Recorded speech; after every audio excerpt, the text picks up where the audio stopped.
नमस्कार दोस्तों, today we are going to start class 8 English reader unit 2 compassionate soul, and the chapter name is return of the native. Let us read the true story of a man who is an NGO in himself. NGO is non-government organization. It's also called a non-profit organization. तो आप NGO देखेंगे पूरे India में कई जगह, जो कि लोगों के लिए काम करते हैं, लोगों को सहायता पहुंचाने में बहुत बड़ा रोल निभाते हैं. So, a man of compassion, Dr. Parmeshwara Roy, decided to move out of his comfort zone to alleviate the sufferings of the poor people of his native village, Dimli. तो परमेश्वर रॉय ने अब ये डिसाइड किया, ये निर्णय लिया कि वो अपने कंफर्ट जोन से बाहर आकर के उन लोगों के लिए काम करेंगे जो कि दबे हुए हैं, कुचले हुए हैं, जो सफ़र कर रहे हैं, जो बदहाली का जीवन और दुख का जीवन जी रहे हैं. तो उनकी जो सफरिंग में कमी लाने का वो प्रयास करेंगे, ये उन्होंने डिसाइड किया. और उसके लिए उन्होंने अपने गांव, अपने जो जहाँ पे उनका जन्म हुआ था, डिमली नेटिव विलेज, वहाँ उन्होंने जाना चूज़ किया. Return to the native is the chapter name. Let us read ahead. Dr. Parmeshwar Roy was a man of clear vision.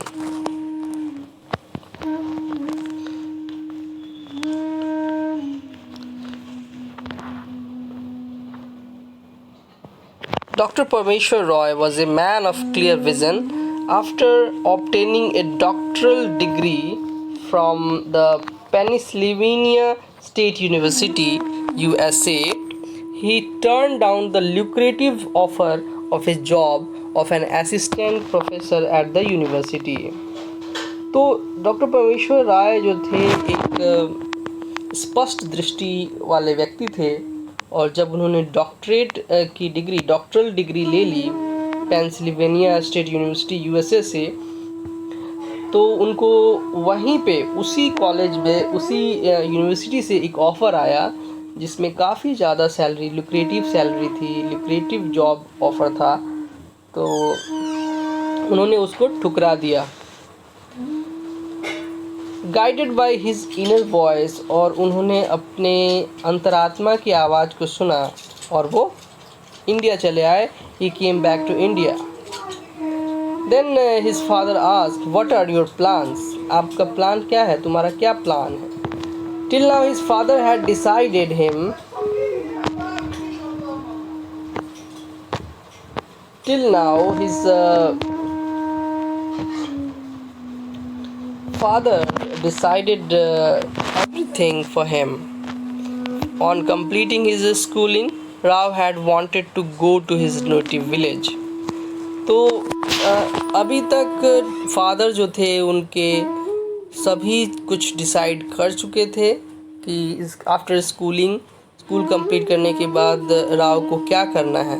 Rao had wanted to go to his native village, लेकिन राव कहाँ जाना चाहते थे? वो अपने विलेज जाना चाहते थे. But he was persuaded to go for higher studies in the USA. लेकिन उनको इस बात के लिए मना लिया गया कि वो आगे की पढ़ाई के लिए USA जाएंगे. Now the time had come for Rao to realise his dream of working for the welfare of the society. जब उन्होंने आगे की पढ़ाई पढ़ ली, तो उसके बाद उनको ये रियलाइज़ हुआ कि अब समय आ चुका है जब उनको अपना सपना, जो वेलफेयर का जो सपना है, लोगों की मदद का जो सपना है, और सोसाइटी में का जो विकास का जो सपना है, उनको पूरा करने का समय आ चुका है. तो he conveyed to his father firmly yet politely his decision to go to Dimili. तो उन्होंने अपने पिताजी को बताया, बहुत फर्मली बताया और पोलाइटली बताया कि वो डिमली जाना चाहते हैं। What will you do there? His brothers asked.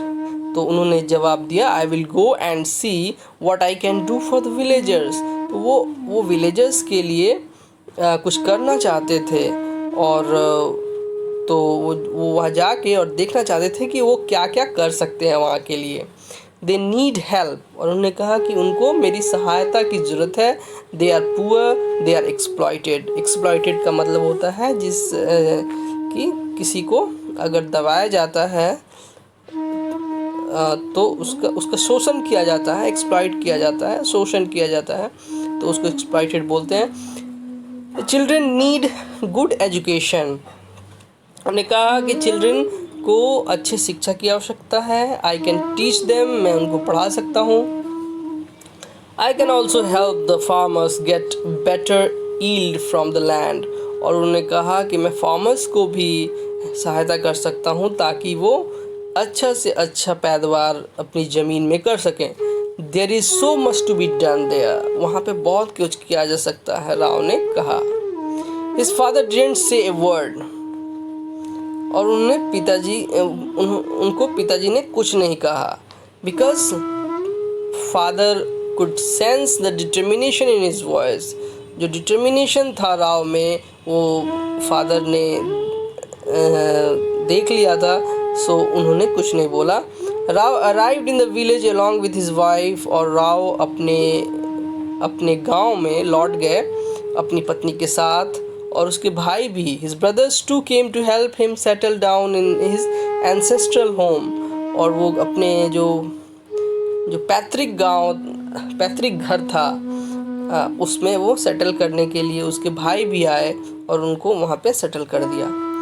Early next day Rao set out for a stroll. और नेक्स्ट डे जब घूमने के लिए बाहर निकले Rao, he saw children carrying satchels.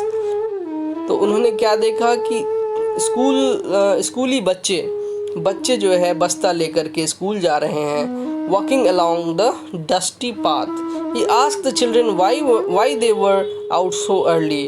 तो उन्होंने पूछा कि इतनी सुबह क्यों जा रहे हैं वे। तो उन्होंने कहा, we have to start early as we attend the school at येलामांचली।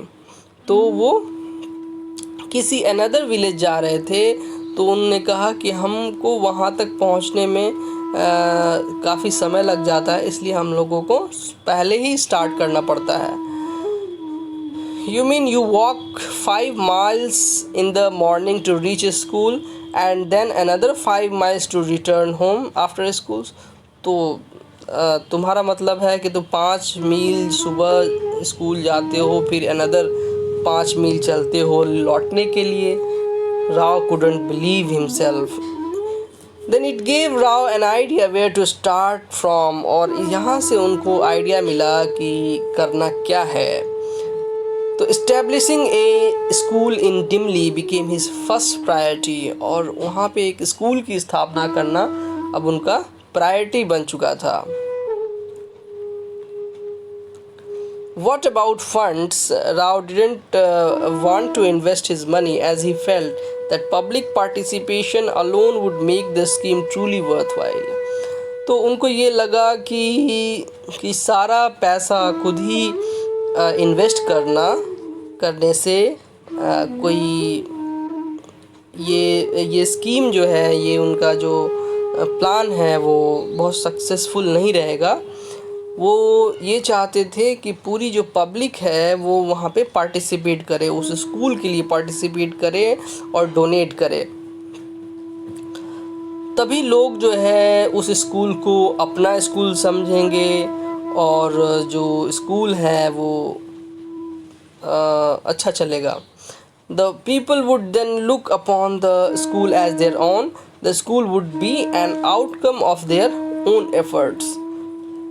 In the evening, the villagers came for the meeting called by Rao, but they had fears about Rao's intention. तो राव ने एक मीटिंग अरेंज की, लेकिन जब वहाँ पे villagers आए तो वो थोड़े संशय में थे कि और डर रहे थे कि आखिर इंटेंशन क्या है राव का। तो Rao explained his plan to the people and said let's start a school here, let's do it together. और उन्होंने अपना पक्ष रखा कि मुझे और आप लोगों को मिल करके एक स्कूल की स्थापना करनी है। You will want money for that want you, ask Chilukamma. Chilukamma ने पूछा, जो कि richest man in the village था, कि आपको तो मनी की आवश्यकता पड़ेगी। तो उन्होंने कहा of course we all will contribute, हम लोग सभी मिल के कंट्रीब्यूट करेंगे। The villagers were a little skeptical, but when Rao's brother told them how Rao had left a lucrative job in America, they seemed a bit relaxed. तो जब villagers ये सुने कि सबको कंट्रीब्यूट करना पड़ेगा तो थोड़ा सा उनको संशय हुआ कि ये पैसा लेके कहीं भाग तो नहीं जाएगा। तो जब उसके ब्रदर ने ये कहा कि अमेरिका में राव ने एक अच्छा मनी वाला जो जॉब है वो छोड़ दिया था, तब सबको ये विश्वास हो गया कि ये करने आया है, हमारी मदद करने आया है। And then came donations small and big from the villagers, और तब डोनेशंस आने लगे। And Rao too made a small contribution, Rao ने भी कंट्रीब्यूशन दिया। Soon they had an amount of 70,000, और 70,000 का जो कंट्रीब्यूशन अमाउंट बना लिया गया। The amount was enough to build a school, और इतना में एक स्कूल को खड़ा किया जा सकता था। But a new problem cropped up, लेकिन एक नया प्रॉब्लम वहाँ पे पैदा हो गया। क्रॉप अप, पैदा हो जाना। The school couldn't get recognized, school जो था वो रिकग्नाइज नहीं था, उसको रिकग्निशन कैसे मिले ये उन्होंने सोचा। Rao met the chief minister several times but to no avail. He didn't lose heart.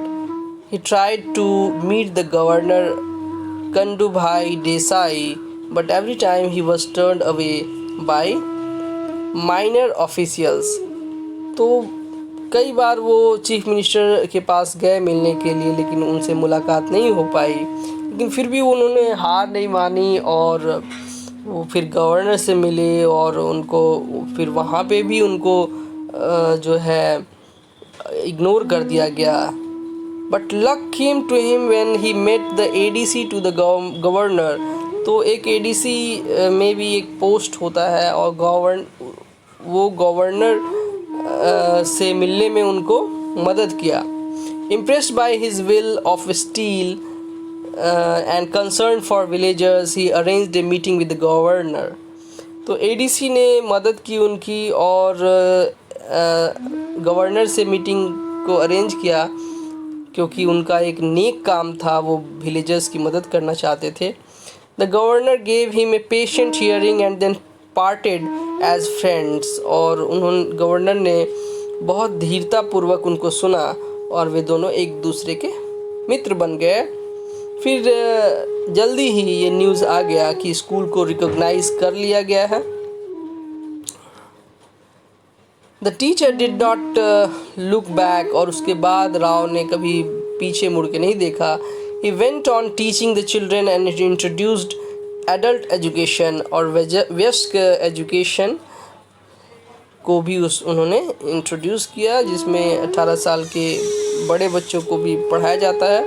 He showed the farmers how better methods of farming, और फार्मर्स को भी बताया कि फार्मिंग का बेटर मेथड्स क्या क्या है, ताकि ज़्यादा से ज़्यादा पैदावार हो सके। He taught them how to reclaim marshland और वेस्टलैंड फॉर कल्टीवेशन।